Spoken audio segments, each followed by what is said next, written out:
সাধারণ আলু আর বেগুন কিন্তু রান্না হবে একদম অসাধারণ। আজকে আপনাদেরকে তৈরি করে দেখিয়ে দিব আলু বেগুনের এই তরকারি বা আলু বেগুন মশলা। আসসালামু আলাইকুম এভরিওয়ান, ওয়েলকাম টু মেহিনুস মমস কিচেন। বিশ্বাস করবেন কিনা জানি না, এই আলু বেগুনের মশলাটি বা আলু বেগুনের এই তরকারিটি ভাতের সাথে খেতে যে এত মজা হয়েছে, যা আপনারা না বানালেই বুঝতে পারবেন না। তার জন্য প্রথমে একটি বোলে পরিমাণ মতো লবণ আর পরিমাণ মতো পানি নিয়ে নিলাম একটি বোলের মধ্যে। লবণ পানিতে বেগুনগুলো ভিজিয়ে রাখবো, তাই লবণ পানিটি মিশিয়ে এক পাশে রেখে দিচ্ছি। তার জন্য এখানে আমি 500 গ্রামের মতো বেগুন নিয়ে নিয়েছি। আপনারা চাইলে কালো বেগুনটা ইউজ করতে পারেন বা সবুজ বেগুনটাও ইউজ করতে পারেন।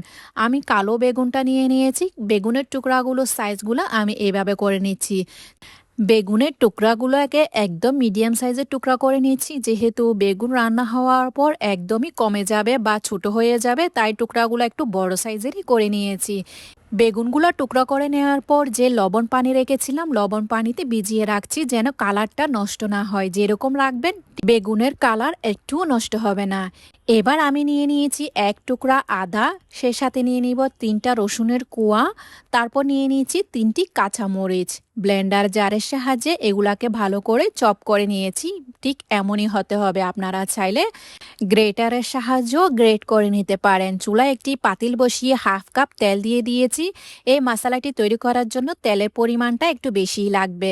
1/2 টিস্পুন আস্ত জিরা দিয়ে দিয়েছি, 1/4 টিস্পুন কালো জিরা দিয়ে দিলাম।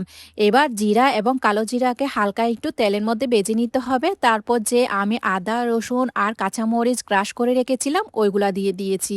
এগুলা দিয়ে দেওয়ার পর তেলের মধ্যে হালকা একটু ভেজে নিতে হবে। তারপর এর মধ্যে একটি মিডিয়াম সাইজের পেঁয়াজ দিয়ে দিলাম।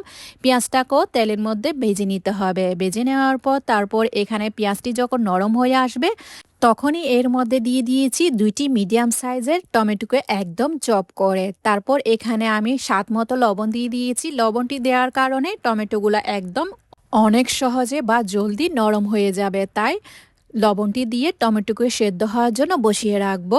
একদম চুলার আঁচ লোতে রেখে ঢাকনা দিয়ে এটাকে রান্না করে নিব। এই টমেটোগুলো সেদ্ধ হওয়ার জন্য চুলার আঁচ একদম লোতে রেখে বসিয়ে রাখলাম। এই পর্যায়ে টমেটো একদম সিদ্ধ হয়ে গিয়েছে। তারপর এখানে 1/2 টিস্পুন হলুদ গুঁড়া দিয়ে দিলাম, 1 টিস্পুন লাল মরিচ গুঁড়া দিয়ে দিয়েছি, 1 টিস্পুন জিরা গুঁড়া দিয়ে দিলাম, 1 টিস্পুন ধনে গুঁড়া দিয়ে দিয়েছি। তারপর সবগুলো মশলা ভালো করে আবার টমেটোর সাথে মিশিয়ে নিতে হবে। সব মশলা ভালো করে কষিয়ে নেওয়ার পর আবারও ঢাকনা দিয়ে এই টমেটোগুলোকে সফট করার জন্য, একদম নরম করার জন্য বসিয়ে রাখবো চুলার আঁচ লোতে রেখে। মাঝের মধ্যে ঢাকনা উঠিয়ে নেড়ে ছেড়ে দিতে হবে। দেখতে পাচ্ছেন টমেটো একদমই সেদ্ধ হয়ে গিয়েছে। এরকম স্পেশালের সাহায্যে বা একটি কাঠির সাহায্যে টমেটোগুলোকে ভালো করে ম্যাশ করে দিতে হবে। এই টমেটোগুলাকে ভালো করে ম্যাশ করে দেওয়ার পর এখানে আমি নিয়ে নিলাম 2টি বড় সাইজের আলু।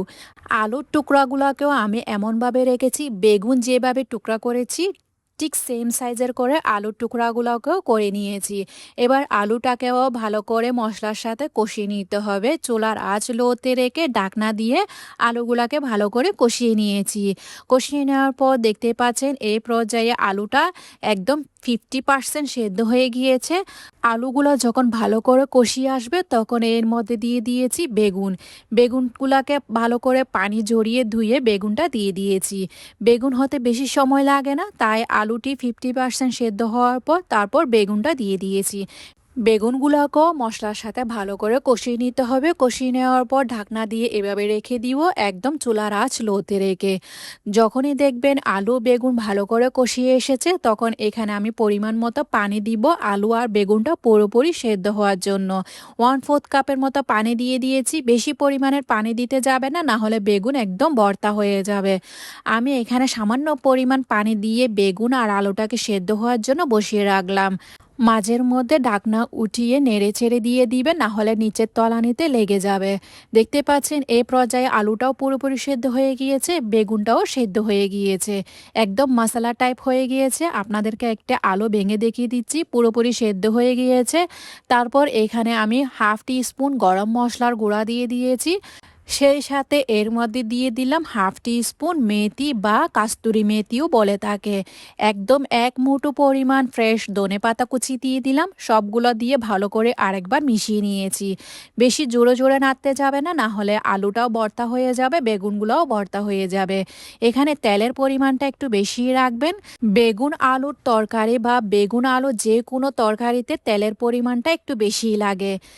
বেগুন আলুর মশলাটি মেশাতে মেশাতে আপনাদের কাছে আমার একটাই রিকোয়েস্ট, আমার রেসিপি যদি আপনাদের কাছে ভালো লেগে থাকে তাহলে ফ্রেন্ডস অ্যান্ড ফ্যামিলির সাথে অবশ্যই শেয়ার করবেন, লাইক কমেন্ট সাবস্ক্রাইব করতে একদমই ভুলবেন না। নামানোর আগে ৩টি কাঁচামরিচ দিয়ে এভাবে চুলা বন্ধ করে রেখে দিয়েছি।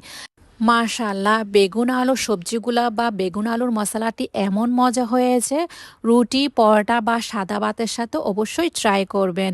আর সাদা ভাতের সাথে খেলে মনে করবেন আপনি আচার দিয়ে ভাত খাচ্ছেন। আজকে তাহলে এ পর্যন্ত, দেখা হচ্ছে নতুন আরেকটি রেসিপি নিয়ে। সে পর্যন্ত ভালো থাকবেন, সুস্থ থাকবেন, আমার জন্য দোয়া করবেন।